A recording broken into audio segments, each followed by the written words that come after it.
Chapter 3. Expectations.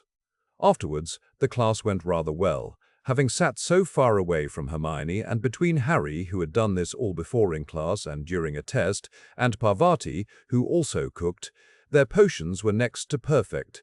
Snape couldn't even accuse him of cheating. "What the hell?" Ron asked as they walked to History of Magic. Harry shrugged. "Sorry, I figured no one would bother me in Snape's classroom." "Aside from Snape," Ron replied flatly. "He was at breakfast," Harry countered. "You shouldn't be skipping meals," Hermione said. "I've been mostly starved almost my entire life, Hermione." "I promise you one skipped breakfast isn't going to kill me." Ron and Hermione came to an abrupt halt, and she asked, "What?" Harry winced. "Sorry, I'll shut up now." He really needed to get a hold of himself. Ron and Hermione were the last people who deserved his ire. "Those," Ron snarled, catching up to him, "pigs starved you?" Harry didn't answer. "Harry, you have to tell Dumbledore," Hermione said. Harry had to close his eyes against the rage, and he was rather proud of himself when he found his voice before they got to the next classroom. "He knows, Hermione. He already knows." She didn't try arguing with him after that. Harry was beginning to wonder if the reason he was so angry, if the reason he felt like nobody understood him, was because he had never been open with anyone well enough for them to even begin to understand him. Him, his past, the things that truly mattered to him, and why they mattered. He hadn't wanted to share everything he was ashamed of. Even Mr. Weasley hadn't seen it. Probably only Fred and George really had a clue how bad it was. Ron had been too young in second year, and perhaps Harry had downplayed it too much. Cho came around the corner. "Hi, Harry." "Hi, Cho," he said without stopping, walking right past her to History of Magic. Hermione elbowed him, but Harry didn't budge by even giving so much as a contrite look her way. Hermione let it go as the class started. Like most people, Harry didn't like History of Magic, but he had just taken the test yesterday, and knowing what the questions would be, he flipped through his book, underlining headers that mattered. Hermione seemed aghast at him ruining a book, but the sixth-year potions book in his bag had given him an idea. Anything Binns said that wasn't already in the book, he could write in the margins. Otherwise, he could highlight sections. Well, circle, star, and underline, important sections. It was a lazy way of taking notes, but it was easier to read along with Binns, who seemed to follow the text rather closely, than it was to try latching on to Binns's individual words. Still, as this class was all revision, Harry found himself drawing in the margins. Ron sat, completely dejected, beside him as he attempted and failed to take notes and not fall asleep in his seat. Once the class was released, Hermione chided, "Why are you writing in your book?" "Because it's my book," Harry said. "I thought you would be pleased with my effort to pay attention," she huffed. "You're acting so weird." "Why is everyone looking at Harry?" Ron asked as a handful of girls giggled as they passed them. "Harry got taller," Hermione said. Harry sighed. "No, I haven't." "Yeah, you have," Hermione said in turn. "I don't know how I didn't notice it this summer." Harry wasn't sure how to respond to that. "Why did you blow Cho off like that?" Ron asked. "Because she wants to talk about Cedric," Harry said, "but instead she's acting like she's interested in me." "She is interested in you," Hermione said. "I'm not interested in the ex-girlfriend of the guy I helped get killed," Harry said. He was still rather mortified by Cho crying through their first kiss. He was such an idiot. Hermione could say all she liked about the emotions of girls, but it was cruel of Cho to lead him on, compare him to Cedric, and use Harry's feelings for her and his guilt over Cedric against him. "That's harsh," Ron said. Harry shrugged. "Where are you going?" Hermione asked as they entered the Great Hall, and he headed toward the other side of the room. "To lunch," he answered, going to the Ravenclaw table. No one was sitting beside Luna, which meant that he had a seat without asking anyone to move. Hermione and Ron hesitated, and either they were worried about his temper or they were still mad at him because of potions, but neither Hermione nor Ron followed him to the Ravenclaw table. Parvati oddly did, and took a seat beside her twin sister across from Harry. Padma seemed surprised but pleased. "How were your morning classes?" Harry asked Luna and Padma. Luna shrugged, tired, bored. "Umbridge isn't a good teacher." Harry looked her over, and she did indeed have dark shadows under her eyes, but she seemed otherwise all right. Not too bad, Padma answered. I'm already worried about my OWLs, though. Harry offered her a half-smile. Just don't fall behind in homework. The professors basically have the revision assigned to us already, and getting too stressed about it is only going to make you do worse. Padma blinked. Wow, I think that's the most optimistic thing I've ever heard you say. Harry gasped. Me, optimism, perish the thought. Luna giggled. A moment later, she reached into her bag, pulled out a grey-black ostrich feather quill, then handed it to Harry. Oh, that looks soft, Parvati said. It's a Pig Latin quill, Luna said. Pig Latin? Padma asked. For taking notes, it disguises whatever you are writing in Pig Latin, so it's basically illegible. You can undo it later, Luna explained, looking at Harry. Say if you want to write something for another class. Harry grinned. You are a genius. Do you have a book with you that you want to disguise as the Dada book? She asked. I know the spell. Harry let out a huge sigh of relief. Easiest way to ignore Umbridge. Do something actually productive. You are my favorite person, he said, pulling his Dada book and his Transfiguration book out. Luna smiled, pulling out her wand. Padma and Parvati stared at them. Parvati asked, You don't think Umbridge is going to be that bad, do you? She isn't teaching practical magic, Luna said. But it's defense against the dark arts, Padma said. And we got the ministry reject, Harry said. I have a feeling she's going to fail me on purpose, so I'm not doing any of her homework, at least not well. But your OWLs, Padma exclaimed. Harry shrugged. I started learning OWL level stuff in third year, and then Nublude stuff last year for the tournament. Besides, from what the Weasley twins said, half of the DA quiz is magical creatures material, so we aren't completely screwed. Will you help us study, closer to the exams, I mean? Padma asked. Of course, Harry said, already having designs to teach them. What electives are you taking, Luna? Care of magical creatures, runes and arithmancy, Luna said. I took the same and now I have regrets, Padma said. I took the same and now I have regrets, Padma said. I'm glad I didn't take runes, Parvati said. I dropped divinations, Harry said. Wouldn't you have to take a third-year class to replace it? Padma asked. No, McGonagall and Flitwick are having me help out in a few of their classes, so my magical CV or whatever doesn't look too pitiful. Teacher assistant? Padma asked. That sounds like a lot of work, he shrugged. I would rather be busy. I'm not exactly looking forward to the future at the moment. Parvati and Padma winced. Luna pushed some more food onto Harry's plate. He gave her a mock glare, but stabbed a green something on his fork and ate it.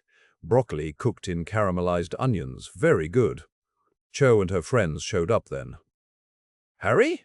Cho greeted, excited, her friends giggling. Hi, Harry said more soberly. Why are you here, I mean? Not that you're not welcome, but just eating with friends, Harry said, gesturing to Luna, Parvati and Padma. Luna slipped something into his pocket and Harry speared another broccoli, eating it as he kept his gaze on Cho, not at all helping her out of her awkward ramblings. Cho wasn't a mean person, and Harry was fully willing to be a shoulder to cry on about Cedric, but he didn't want to date her again. Harry decided to screw with Slytherin third years by being nice to them. Sitting on the Slytherin side of the room, Harry was struck by how much this group of kids had grown up over this school year. He was still shaky from time traveling and everything that had happened at the ministry, still fewer than 48 hours ago. The Slytherin girl he sat beside kept giving him askance glances. And finally, Flitwick said after his traditional greeting, this is Harry Potter, a fifth-year student who will be your charms class teaching assistant. It is not his job to edit your papers or to do your homework for you. However, Mr. Wonho, Potter will be a resource for you if you need direction in a research project, assistance in learning charms outside of the curriculum, and further practicing your assigned material. In this classroom, he has the power to grant and take away house points, so I would advise that this should not be the class you goof off in. Harry hadn't known that was true, but it seemed right that he could grant points to students who deserved it when someone like Malfoy had been able to for pointless reasons. This is when Flitwick seemed to decide he would be putting Harry to work when the spelled chalk wrote out the banishing charm. It was one of the hardest spells of third year, and when he caught Flitwick's gaze, eyes sparkling with amusement, Harry grinned, rising to his feet and spotting out who was the best and worst at the spell and who they were sitting next to. From experience, he knew it was important that students struggle on their own before you offered help. It gave them time to try and time for him to establish what aspect of any given spell they were struggling most with. Harry gave it a good 10 minutes of watching them struggle before stepping in. The first person he approached was a pair arguing at the joint table of Ravenclaw and Slytherins. They fell quiet when they noticed him. Harry really hated the fear he saw on the Slytherin's face. The boy's face scrunched, but his eyes wide. "Try it again," Harry coaxed, keeping his voice kind. The Slytherin boy swallowed hard but brandished his wand, casting it against the block of wood on the table. Nothing happened but for a yellowish-red light that appeared and disappeared at the end of his wand. "Your pronunciation is good," Harry said. "However, your motions are too tight. Think of it like a punch. If you start too tense, then a lot of your energy is just going back into your arm. You want to be loose until the last moment." A banishing charm shoots an object in the targeted direction, like hitting a bludger with a bat. When you perform this charm, you aren't just hitting the object, you're hitting this object towards something. Harry had spoken loud enough, not to silence the entire room, but loud enough that anyone around them could hear. The Slytherin boy blinked up at him, exchanged a look with the Ravenclaw boy, then performed the charm again. The block of wood skidded along the desk. Not quite off it, but it was a definite improvement. "Now you just have to believe it will work," Harry said, moving on to a Ravenclaw girl across the room who looked as if she was about to cry from frustration. And that's how the class went. One enterprising Slytherin girl banished her block of wood at his head. Catching sight of it out of the corner of his eyes, Harry spun, wand raised, Wingardium Leviosa, and caught the block. A gasp sounded around the room. Then Harry cast the banishing charm, saying the words clearly and slowing down his wand work. The block shot straight back toward the brown-haired girl. The charm being still active, he raised his wand at the last moment, pulling the block skyward before dropping the spell. It clattered harmlessly against the desk in front of the girl's stunned expression. 10 points to Slytherin," Harry said.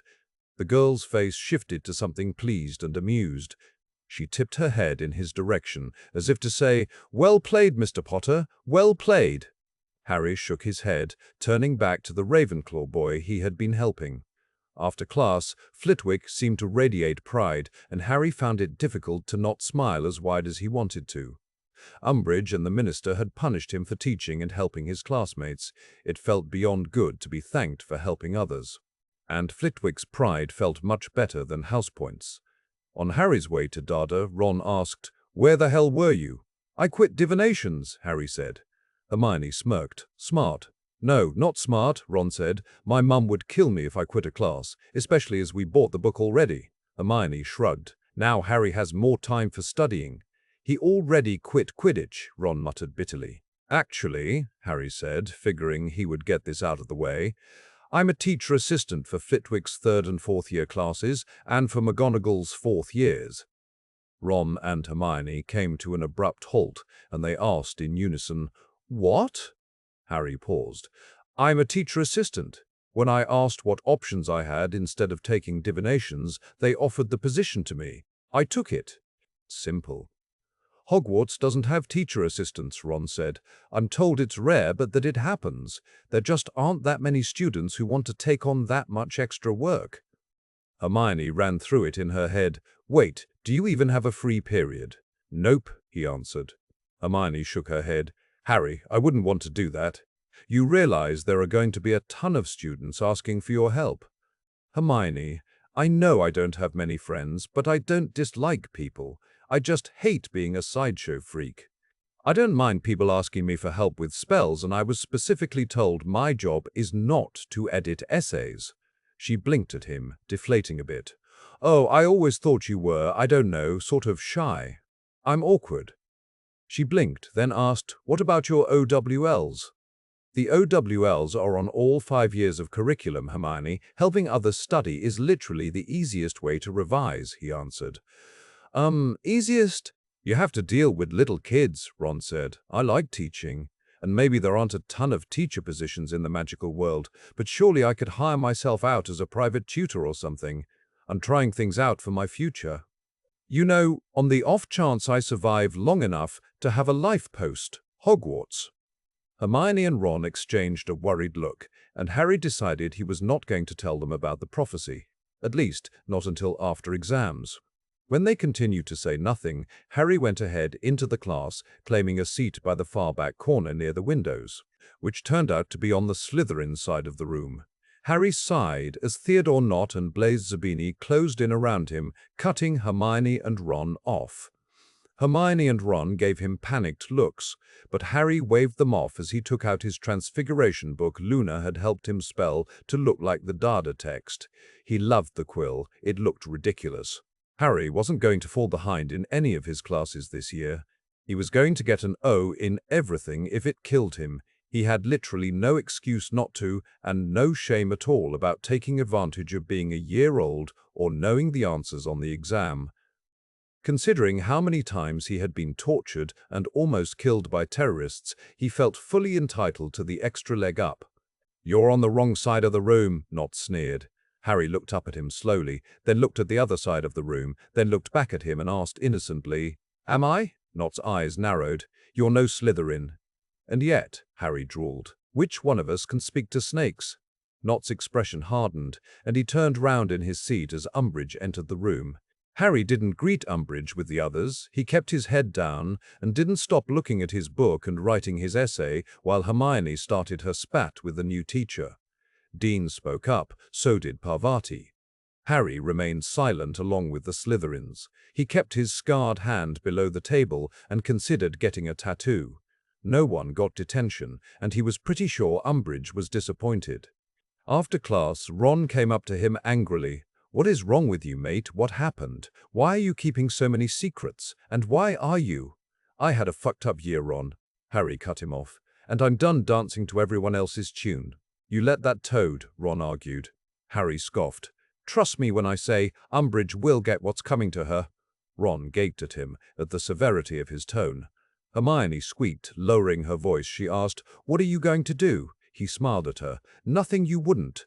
Hermione was appeased by this, more appeased than she should have been. She couldn't remember Marietta Edgecombe's marred face like Harry could, nor could she remember Umbridge's pleas before a herd of centaurs, but Harry realized she could remember Rita Skeeter scurrying around in a jar. He was tired, his scar hurt, and he liked teaching, and he couldn't explain every little thing to Hermione and Ron and everyone who didn't remember what he remembered. Teaching wasn't something Umbridge could take away from him, and for the first time ever, Harry felt like he had a way to prove himself and something to be proud of. He was a good teacher, and every student, Ravenclaw, Hufflepuff, Gryffindor, and Slytherin, was going to learn that. He might not be the brightest or the strongest, but he cared about people, and counter to what the Dursleys, Snapes, and Umbridges insisted on believing, he was far from stupid. And maybe, just maybe, if Harry could win over enough of the Slytherins, Voldemort might find he had a lot less in common with this new generation of witches and wizards than he had in the old days. Harry was walking to dinner when he remembered that Luna had put something into his pocket. He pulled it out and found a note that read simply, "What is forbidden?" His spirits lifted. Astoria Greengrass sat down beside her sister at dinner. "You are never going to guess who the teaching assistant for my charms class is." All of Daphne's friends, Tracy Davis, Theodore Nott, Blaise Zabini, looked up with interest. Daphne raised a brow. "I didn't know there were any students who taught." "Because no one does," Theodore said. "It's extra homework and unpaid labor. There's no benefit to it." "Well, we have one," Astoria said. "Who?" Blaise asked. "Harry Potter," she said. "What?" Draco Malfoy asked, leaning over to glare down the table. "But he's too stupid.